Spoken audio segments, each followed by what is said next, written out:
experiencia única, que esa experiencia lo hace a usted, hermano, hablar de esa experiencia. Usted puede pasar una situación y nadie más la puede hablar, hermano, sino usted mismo. Gloria sea al Señor.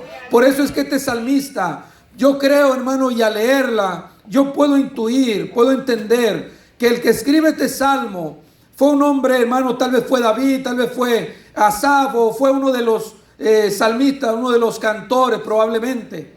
Pero quien haya sido, este hombre había pasado una situación, por ejemplo, si fue David, probablemente David había estado, y usted sabe que estuvo en unos conflictos serios mientras el rey Saúl lo perseguía.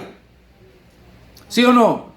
Y hermano, y cuando uno está confiando en Dios, como decía el salmista David, amén, que aunque un ejército acampe alrededor de nosotros, dice, no temerá mi corazón. Cuando uno está en esa situación, uno espera que el Señor, hermano, cuando uno clama a Él, el Señor responda. ¿Sí o no? Pero resulta que, hermano, y máximo cuando nosotros decimos que servimos a un Dios, hermano, que nos oye, que nos atiende, en el cual confiamos, gloria sea al Señor, pero que de pronto la gente comienza a ver que nosotros estamos llevando ya 2, 3, 4 semanas, 5 meses y hasta un año, y que la respuesta no llega. Me gozaba cuando decía el hermano David, ¿verdad? Que ahora con su mamá, como aquella cosa, hermano, que estaba ahí, aparecía, se desapareció. Y es que son cosas que Dios sigue haciendo. Alabanza al nombre maravilloso del Señor. Pero cuando nosotros, hermanos, declaramos, y qué bueno es declarar que servimos al Dios vivo, al que es el mismo de ayer, de hoy y por todos los siglos. Hermano, no es fácil sostener esa verdad cuando nuestra vida está dando un indicio de que al que le estamos clamando no nos está respondiendo. Y yo no sé cuál es la situación suya. Tal vez usted está clamándole al Señor y que no le está respondiendo, pero usted debe esperar en Él. Debemos de esperar en Él. No importa cuánto tiempo se tarde, un día son como 1000 años y 1000 años son como un día. Pero hoy queremos las cosas, hermano, cuando le hacemos así, que ya el Señor esté obrando en nosotros, a favor nuestro o a favor de alguien. Pero hay algo que me gusta, quien haya sido el escritor, me gusta, hermano, porque él, aunque le preguntaban, bueno, ahora que tú lo necesitas, ¿dónde está tu Dios?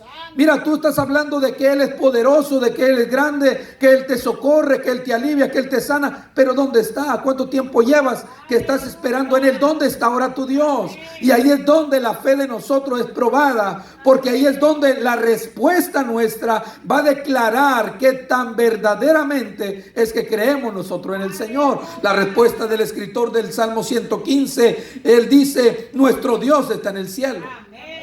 Dice, nuestro Dios está en los cielos. Todo lo que quiso ha hecho. Es decir, que si el Señor no responde es porque Él no quiere. Si responde es porque quiere. Él hace como quiere. Y todo lo que me corresponde a mí es esperar en el Señor. Y tal vez, hermano, vendrá la pregunta, ¿a dónde nos lleva con esto? Y es que, como yo le he dicho, hermano, hay veces que nosotros hablamos mucho del amor, de la soberanía, de la paciencia, de la misericordia del Señor, pero se nos olvida hablar acerca de la soberanía de Dios. Hablamos mucho del amor, hablamos mucho de la paciencia, y es cierto, Dios es un Dios de amor. Hermano, nadie lo puede negar, nadie puede amar más que Dios. ¿Quién tiene más misericordia sino Dios? No, hermano, ni usted ni yo tenemos más misericordia que Él. Pero se nos olvida enfatizar, recalcar, traer a la memoria de todos nosotros que militamos, hermano, en el Señor, recordar que Él es soberano. Hace unas semanas atrás, varias semanas, mi esposa y yo, y esto a manera de introducción, mi esposa y yo fuimos a la casa de una familia. Y cuando llegamos a la casa de esa familia fuimos por una razón importante, una razón que teníamos que estar ahí, una familia cristiana, por cierto. Y al llegar a esa casa, hermano, pues habíamos decidido llegar, dejar aquello que nosotros llevábamos para que lo usaran y retirarnos de ahí. Pero usted sabe, hispanos, pásele, no, mire, venga, ¿verdad? Y en eso, hermano, en esa atención que comenzaron a dar, nos invitaron a pasar por ahí a la sala y comenzamos a platicar. Y ya sabe usted ese asunto de dónde es, qué hacía, cuando se casaron, y uno empieza a platicar. Usted ya sabe, ¿no? Eso yo creo, yo lo tomé, hermano, como un acto de cortesía o de amabilidad, ¿verdad? Que no, pues van a traer esto y se van a ir rápido. No, pásele. Y estando en ese asunto, hermano, se fue alargando el tiempo y alargando el tiempo. Y llegamos a un momento cuando la hermana estaba dando ciertos testimonios. Una hermana no es conocida de nadie, ni de aquí ni de allá. Pero estando en esa conversación, la hermana nos hizo saber de que su hijo tenía un problema. Un problema que él ya estaba dejando, o más bien ya no creía en Dios. Y podemos decir cuál es la razón. La razón es que cuando nosotros fuimos a la casa de la hermana tiene un problema, lo sigue teniendo todavía. Y ya tiene mucho tiempo que tiene un problema. Un problema, hermano, que creo que es un problema de esos de los de discos lumbares, si lo digo bien.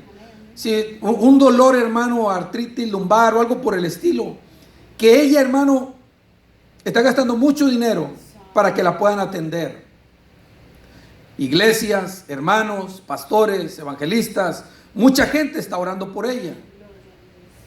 Pero ¿cuál es el resultado? Que la sanidad no llega. La sanidad no llega. Y entonces el hijo intuyó que como el Señor no la sana, pues entonces el Señor no existe. Y ella dice, mi hijo dice hoy que él es un ateo. Que él es un ateo.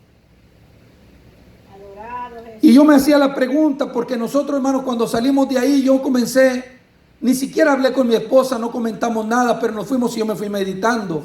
¿Cuál es la causa? ¿Cuál es la razón por la que los jóvenes hoy, y no solamente los jóvenes, personas adultas, dejan de creer en el Señor?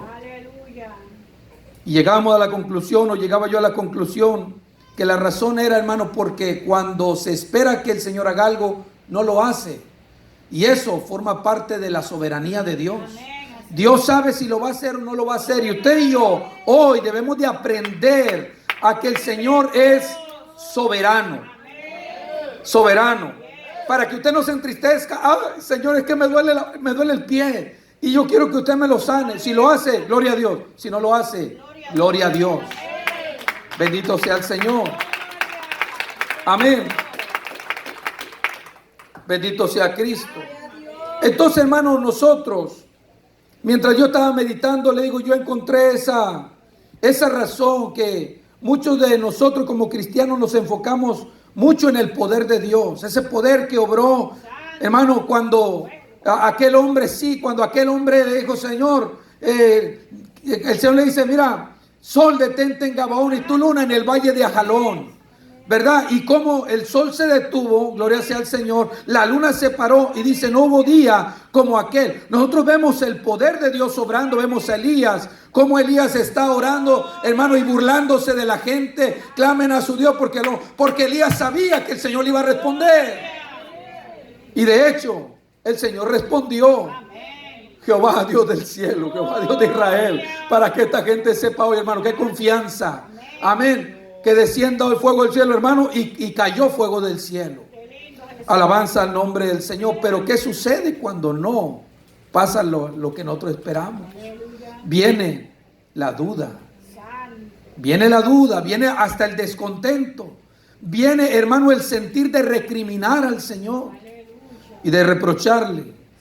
Amén. Pero hablamos del amor, ¿verdad? Cómo Dios amó a Israel, cómo Dios ama al pecador. Que hermanos, que no nos toma en cuenta nuestros pecados pasados y cuando nos perdona lo echa a lo más profundo de la mar. Hablamos de todo eso, la misericordia del perdón, el Dios todopoderoso, cómo dividió el mar, gloria sea al Señor, cómo desbarató los carros de Faraón. Y todo ello es, hermano, es poderoso, es glorioso. Y eso en ocasiones nos motiva a nosotros a seguir creyendo en el Señor. ¿Sí o no? Claro que sí.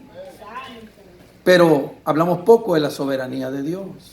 ¿Y qué significa soberanía? Hermano, la palabra soberanía si le está describiendo a alguien que tiene autoridad sobre cierta región. Que tiene, hermano, que no tiene a nadie encima de él que le diga qué es lo que debe de hacer. A veces a los reyes, a los presidentes se les llama soberanos. Hoy ya no tanto, pero sí a los reyes se les decía que eran los soberanos. ¿Por qué? Porque ellos no le rendían cuenta a nadie. Mas sin embargo la Biblia nos dice que sobre el alto hay uno más alto que él. Y sobre ese alto, uno más alto vigila por encima de todo. Es decir, que el único soberano que no le rinde cuenta a nadie es el Dios al cual usted y yo servimos. Ese Dios que no necesita pedirnos permiso, consultar con nosotros, decirnos, ¿puedo hacerlo, Daniel? Hermano David, ¿puedo hacerlo? No, porque él lo puede hacer si lo quiere, bendito sea. Y si no lo quiere hacer, no lo hace. Y nadie tiene por qué decirle nada. Esa es la soberanía, bendito sea el Señor. Y eso solamente, hermanos, se habla de nuestro Dios.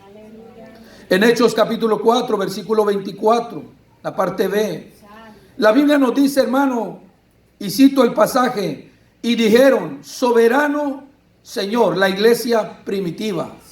Escuche lo que la iglesia conocía. Soberano Señor, tú eres el Dios que hiciste el cielo y la tierra, el mar y todo lo que en ellos hay. Gloria. La iglesia reconocía, amado hermano, lo que usted y yo debemos de reconocer hoy, la soberanía de Dios, que el Señor hace, gloria al nombre de Cristo, lo que Él quiere, que nadie le puede decir ni trazar ninguna pauta. El Salmo 135, y quiero ir un poco rápido. Salmo 135, versículo 6, nos dice la Escritura, todo lo que Jehová quiere, lo hace en los cielos y en la tierra, en los mares y en todos los abismos. Vuelvo y repito, estos pasajes afirman la soberanía de Dios, pero como si esto no fuera poco, amado hermano, encontramos en Daniel capítulo 4, versículo 35, un pasaje donde es un hombre pagano el que reconoce la soberanía de Dios. Había un hombre, hermano, que se había engrandecido, que él creía que él era el soberano. Y dice que un día paseaba, hermano, por el palacio y decía, ¿no es esta la gran Babilonia que yo con mi fuerza edifiqué? Amén, para gloria de mi nombre. Y en ese momento la voz del cielo vino, a ti se te dice, Nabucodonosor, 7 tiempos van a pasar sobre ti hasta que reconozcas que es el Dios del cielo el que gobierna sobre todos los demás. Y encontramos a este hombre soberbio, abatido por la soberanía de Dios. Bendito sea el Señor. Y en Daniel 4:35 entonces encontramos el testimonio de Nabucodonosor diciendo, todos los habitantes de la tierra son considerados como nada, y él hace según su voluntad. Pero Nabucodonosor, ¿no eras tú el soberano? ¿No era usted el que abría sus manos y que hacía como usted quería? ¿No era usted el que amenazaba a los siervos de Dios? ¿No era usted el que los obligaba, hermano? Y él se dio cuenta que hay un solo soberano no solo sobre la tierra, sino sobre el mar. Amén, sobre los cielos. Y el salmista decía, si yo me quisiera esconder en los cielos, allá está usted. Hermano, el hombre para poder ir a la luna, amén, o a algún otro planeta, tiene que gastar millones y millones y millones y millones de dólares. Y yo recuerdo que cuando Jesús resucitó, poderoso, la Escritura nos dice que el Señor le dijo a aquella mujer, no me toques, porque no he subido a mi Padre y a vuestro Padre. Vayan y díganle a mis hermanos que yo subo a mi Padre y a vuestro Padre, a mi Dios y a vuestro Dios. Y usted sabe lo que el Señor, hermano, tardó en llegar hasta la presencia del Padre. Hermano, ¿y cuánto tardó en llegar? Porque Él es soberano. Mire, hermano, a Él no lo encierra el tiempo ni la distancia. A Él no, que porque allá no hay gravedad. El Señor traspasa el espacio sideral, hermano, en cuestión de milésimas de segundo. No hay barrera que lo pueda detener. Él es soberano. Amén. Él humilla, dice la Escritura, lo que dice Nabucodonosor, que Él humilla, hermano, al que anda con soberbia. ¿Por qué? Porque Él es soberano. Dice Nabucodonosor, y no hay quien detenga su mano y le diga, ¿qué haces? Todavía uno de los profetas dice, dirá el barro al alfarero, ¿por qué me has hecho así? Y esto, hermano, es en una dirección hacia nosotros. Amén. ¿Cómo es que el hombre le puede decir a Dios, Señor, ¿por qué me ha hecho así? ¿Por qué me ha hecho con esta narizota tan grande? ¿Por qué, Señor? ¿Por qué yo a mi edad ya estoy pelón? El Señor ha hecho lo que Él quiso. Que un día este cuerpo se va a deteriorar. Hermano, lo del polvo al polvo va a volver. Pero dice la Escritura que el Señor nos ha provisto de un cuerpo espiritual. Un cuerpo, hermano, que no va a estar sujeto al tiempo, semejante al de nuestro Señor Jesucristo. Pero mientras, tenemos que reconocer la soberanía de Dios. Pocas palabras. Él hace lo que quiere. Él hace como quiere, donde quiere, con quien quiere. Amén, lo que quiere, y si no quiere hacer nada, como yo lo he dicho, no hace nada. Y usted y yo debemos de seguirle alabando. Yo no sé, bendito sea el maravilloso nombre del Señor, si esa es, hermano, ya su mentalidad, nuestra mentalidad de reconocer que el Señor es soberano. Como cristianos, ¿sabe usted, hermano, que como cristianos usted y yo no debemos de buscar a Dios por lo que podamos obtener de Él? Y este es un problema serio, porque en las iglesias en ocasiones se hace un énfasis, hermano, ven a Cristo, que Él te va a sanar. Y yo no estoy diciendo que el Señor no sane, no, el Señor sigue siendo el mismo de ayer, de hoy y por todos los siglos. Él sigue sanando. Amén, hermano, Él sigue socorriendo a los huérfanos y a las viudas. Al pecador lo sigue salvando. Bendito sea el Señor. Pero nosotros no venimos a Cristo por lo que Él nos puede dar. Hermano, la Escritura nos dice que había gente que seguía al Señor porque les había dado de comer. ¿Se recuerda? El Señor mismo se los dijo. ¿Se recuerda? Ustedes no me siguen por las señales que han visto, sino porque yo les di de comer. Y se saciaron. Yo les llené el estómago. Y por eso es que ustedes me están siguiendo. Pero el Señor no quiere que le sigamos, hermano, por lo que podemos. Mire, si el Señor nos sana, gloria al nombre maravilloso. Yo necesito de la mano del Señor, hermano, que el Señor me sane. Pero yo necesito estar esperando en Él, en el momento de Él, cuando a Él le plazca hacerlo. Amén. Y debemos tener claro, hermano, la razón por la cual usted y yo estamos sirviendo al Señor. ¿Cuál es la razón por la cual estamos sirviendo nosotros a Dios? Es una sola: por la salvación de nuestra alma y el perdón de nuestros pecados. Cualquier otra razón por la cual usted le quiera servir, eso es ajena a los propósitos divinos. Usted y yo debemos de servir al Señor, servirle, amarle, adorarle solamente porque Él nos ha salvado, nos ha perdonado nuestros pecados, ha escrito nuestro nombre en el libro de la vida, y un día el Señor ha prometido volver por nosotros. Bendito Señor. Hermano, hermana, tal vez sea usted hoy la que está pasando o el que está pasando alguna situación difícil. El hermano David nos decía, nos compartía en su testimonio de su mamá. Tal vez alguna hermana esté pasando algún otro tipo de dificultad, tal vez un hijo en prisión, yo no conozco aquí a nadie, tal vez en drogas, tal vez alguna enfermedad o X problema, y usted está clamándole al Señor. Y usted está esperando en el Señor. Esperemos en Él. Si el Señor lo hace, no lo hace, Él sigue siendo soberano. Amén. Y ¿sabe qué? Hay ocasiones en que el Señor nos permite a nosotros, hermano, pasar por ciertas circunstancias adversas. Y usted va a decir, ¿cómo que el Señor? Sí, el Señor permite. No es que el Señor nos someta a aquello, pero el Señor lo permite porque Él es soberano y Él pudiera evitar que usted y yo pasemos por circunstancias adversas. Pero si la pasamos es porque Él no ha querido intervenir, porque Él es soberano. A veces el Señor considera que necesitamos ser afligidos en diversas pruebas. ¿Para qué? La Biblia lo dice. Para que sometida a prueba nuestra fe, mucho más preciosa que el oro, el cual aunque perecedero, se prueba ¿con qué? Con fuego. para que sometida, hermano, a prueba nuestra fe mucho más preciosa que el oro, sea hallada en alabanza, honra y gloria cuando Jesucristo sea manifestado. El propósito a veces de las aflicciones es, hermano, purificar nuestra fe, que nuestra fe sea de más valor, hermano, que mucho oro y que oro afinado. Resentirnos con el Señor, hermano, no nos va a servir de nada, porque el Señor no lo está haciendo, porque ya tengo tiempo.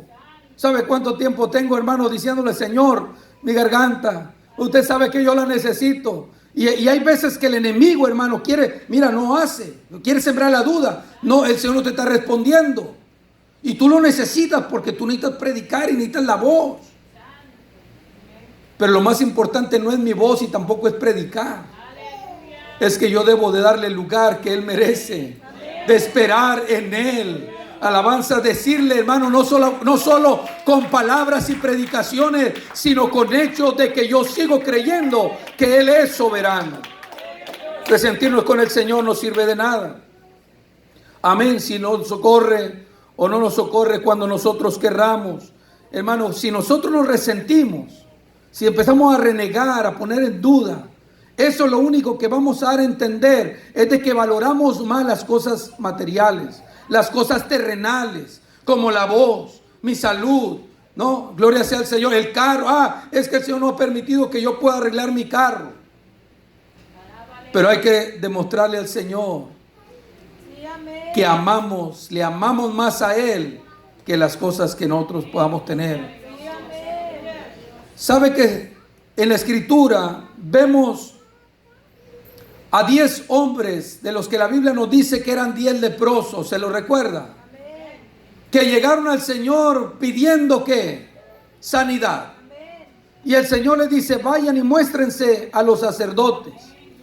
Y cuando iban de camino, la Biblia dice que ellos, los 10, fueron sanados, pero que solamente uno regresó. Solamente uno regresó. Y lo que nosotros encontramos, hermano, es que no siempre la sanidad traerá el resultado que nosotros creemos. A veces decimos: Señor, si usted me sana, yo le voy a servir. Y resulta que sano se va al mundo. Estaban los 10 leprosos, hermano, y los 9 que no regresaron eran del pueblo de Israel, y el que regresó era alguien que era un samaritano. Es decir, que no siempre lo que nosotros queremos es lo mejor para nosotros. El Señor sabe que es lo mejor, aun cuando nuestros días se acorten, aun cuando tengamos que morir. Un día tenemos que morir. Está establecido para los hombres que mueran una sola vez y después de eso el juicio. Pero que es necesario que, si sabemos que un día vamos a presentarnos delante de Dios, es preferible, hermano, estar bien con Él que tener un cuerpo sano y mal con Él. O tener todas nuestras necesidades suplidas y estando mal con Él, no. Mejor preferimos como Lázaro, aquel mendigo, estar en miseria si es necesario, pero estar bien con Dios. La Escritura dice que cuando el rico murió, hermano, la gente fue y lo sepultó. Pero cuando el pobre murió, vinieron ángeles y los llevaron. Hermano, qué cosa tan más maravillosa.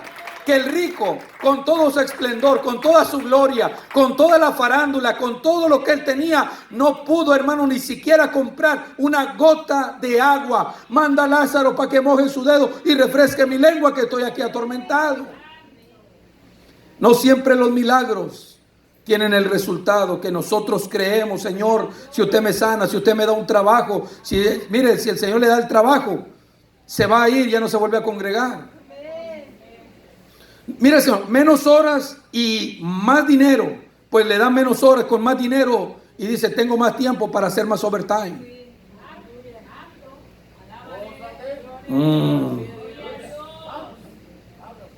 Mire, Él es soberano. Si usted le sirve, si yo le sirvo, Él sigue siendo Dios. Si yo y usted no le servimos, Él sigue siendo Dios. Pero tenemos un problema, porque Él sigue siendo Dios, pero usted y yo le seguimos necesitando a Él. Y Él no nos necesita a nosotros. Él es, amado hermano, soberano. ¿Cuál va a ser la actitud nuestra frente a las adversidades, a las necesidades. Yo no sé, pero yo creo que la mayoría hemos pasado por esas situaciones que nos hacen dudar de Dios. ¿No? Solamente yo. ¿Ha dudado usted alguna vez? ¿Ha dudado usted alguna vez de que, Señor, tal vez el Señor no está conmigo? A mí me ha pasado. Yo le soy honesto, a mí me ha pasado, soy un ser humano. Y a mí me ha pasado que de pronto, cuando estamos pasando alguna adversidad, pero entonces vengo a la palabra y encuentro que cuando el pueblo de Israel estaba en la aflicción, hermano, se callaron, no hubo alabanza, no hubo adoración, sino que adoraron hasta después de que el Señor les dio ese pase libre por el Mar Rojo. Y cuando usted y yo debemos de adorar, no es después, cuando vemos la mano de Dios, es antes, cuando no la vemos. Cuando podemos usted y yo reconocer, ese Dios es grande, ese Dios que abrió el mar, hermano, aún arrastras. Amén, yo sé que el Señor me puede poner este pie, me lo puede enderezar. Él puede hacer esto, Él puede suplir aquí, Él puede hacer allá, porque Él es el mismo de ayer, de hoy y por todos los siglos. Hay que poner nuestra confianza plena en el Señor. No importa la adversidad. Job 19, 25 al 26. En todo su dolor, en todo ese malestar, y usted sabe que no fue poco lo que pasó Job. Algunos de nosotros hemos escuchado a personas, gracias a Dios, a mí no se me dio eso porque nunca tuve la oportunidad, pero hemos escuchado a cristianos que dicen, estamos pasando las de Job. Y eso pasar las de Job, hermano, se me hace que no la aguantamos. Pero Job, en medio de su aflicción, dijo Job, yo sé que mi Redentor vive. Pero no solamente eso, sino que Job sigue diciendo, y al fin Él se levantará sobre el polvo. Y después de deshecha esta mi piel, Él se estaba observando. ¿Se recuerda? Que Él se rascaba con un ¿qué? Con un tiesto. Porque era tanto el dolor que ni aun sus propios amigos cuando fueron quisieron hablar con Él. Lloraron, estaban ahí, hermano, entristecidos al ver la calamidad en la cual Job había caído. No había pecado, no había hecho nada para recibir todo aquello, pero el Señor lo permitió. Amén, gloria sea al Señor, para que usted y yo tengamos, hermano, algo de donde afianzar nuestra fe. Amén, nuestra fe está anclada en Cristo, pero también sabemos que hay hombres como usted y como yo, con todas nuestras debilidades, que pasaron por momentos difíciles, pero creyeron y confiaron en el Señor. Job dijo, yo sé que mi Redentor vive y al fin se levantará poderoso sobre el polvo, aunque yo haya muerto. Pero había algo más en Job, hermano, que dice Job, y después de deshecha esta mi piel, dice Job, en mi carne, en esta carne, no después. Yo no estoy hablando como diciendo, yo no estoy hablando de la resurrección, no, en esta mi carne he de ver a Dios. Esa debe ser nuestra esperanza en medio de la aflicción, en medio del dolor. No, hermano, yo sé que no es fácil. No es fácil. Pero debemos de llegar a tener tal confianza en el Señor que aún en medio de la aflicción podamos ver esa luz al final del túnel. Hay un dicho que dice, después de la tormenta viene la calma. Alabanza al nombre del Señor. La respuesta de Sadrach, Mesach y Abed-nego, 3 varones que amaban al Señor y lo demostraron. Pero hay palabras, hermano, que uno las puede decir cuando está bien, y hay otras palabras que uno las dice cuando está en el dolor, cuando está bajo la amenaza, cuando está bajo la aflicción. No es lo mismo decir gracias a Dios que cuando uno está postrado en una cama de hospital, decir te doy gracias, Señor. Oh, hermano, cuando hay unas lágrimas en medio de una cama de hospital y usted sigue agradeciendo a Dios, usted sabrá que usted está dando la mejor adoración de su vida. Cuando usted lo está haciendo de todo corazón, sin reproche, Señor, yo te sigo amando, yo te sigo queriendo. Mire, Sadrach, Mesach y Abed-nego, hermano, estaban bajo una opresión, bajo una amenaza, un riesgo de su vida. Pero la respuesta de ellos, Daniel capítulo 3, versículo 17, dice: "He aquí nuestro Dios, a quien servimos, puede librarnos de tu mano, oh rey, y del fuego ardiendo. Pero si no nos libra, sabe que no adoraremos a la estatua de oro que has levantado".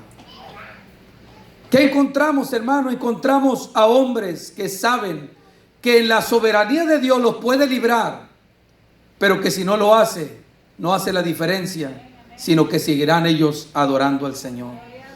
Qué gozo es ver, mi amado hermano, la intervención de Dios.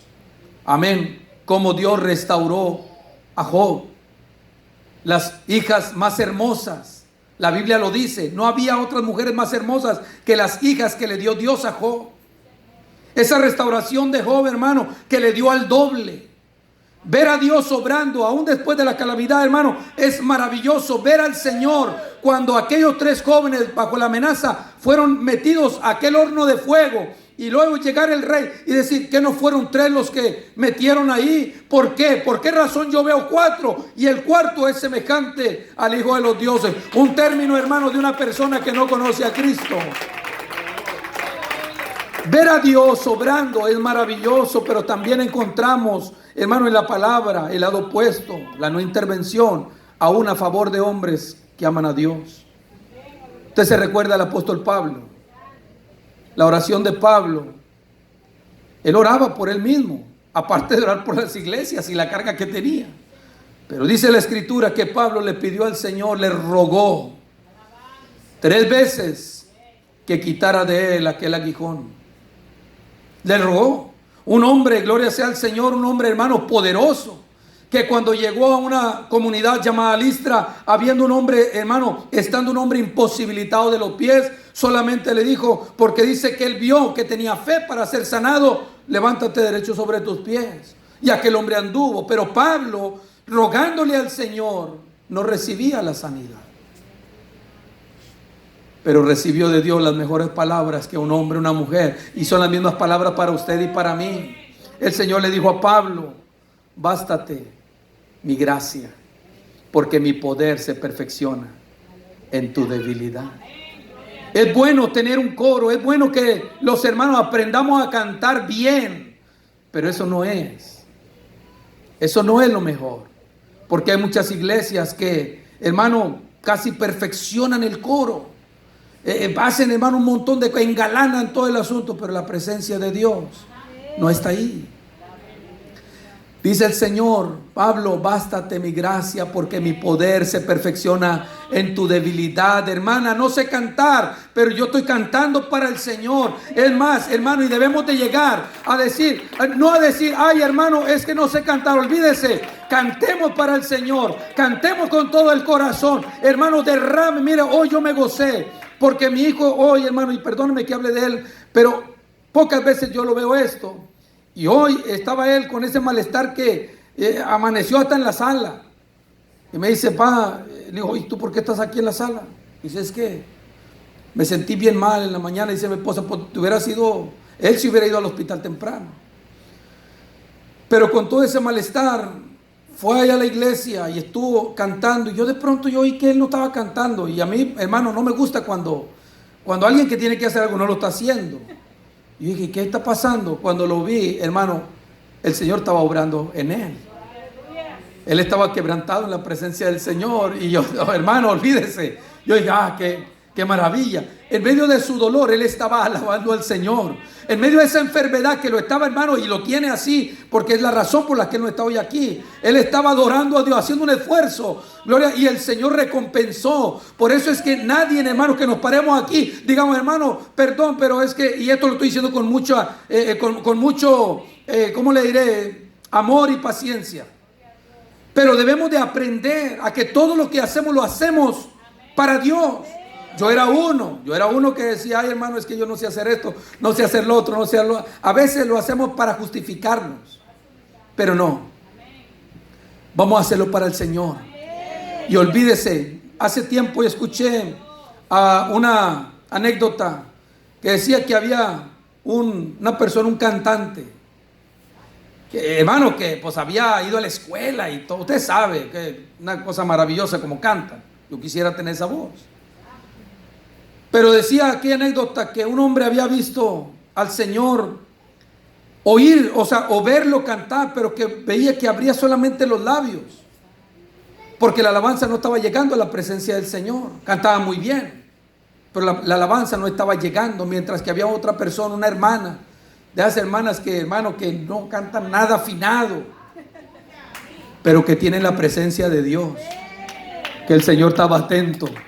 Por eso el Señor le dijo a Pablo: Pablo, olvídate de ese aguijón. Pablo, bástate mi gracia, porque mi poder se perfecciona en tu debilidad. Alabanza al nombre maravilloso del Señor. Mismo Pablo, hermano, mismo Pablo había dejado a Trófimo, lo había dejado enfermo. Un hombre que Pablo oraba y sanaba, hermano, reprendía a un demonio y salía de aquella mujer. Mas sin embargo, Pablo tenía un colaborador al cual él mismo había dejado enfermo. Y el mismo Señor, un ejemplo maravilloso, el mismo Señor se recuerda allá en el Getsemaní. Él estaba rogando al Padre. O sea que vemos las dos caras. Vemos cuando, hermano, el Señor obra y cuando no.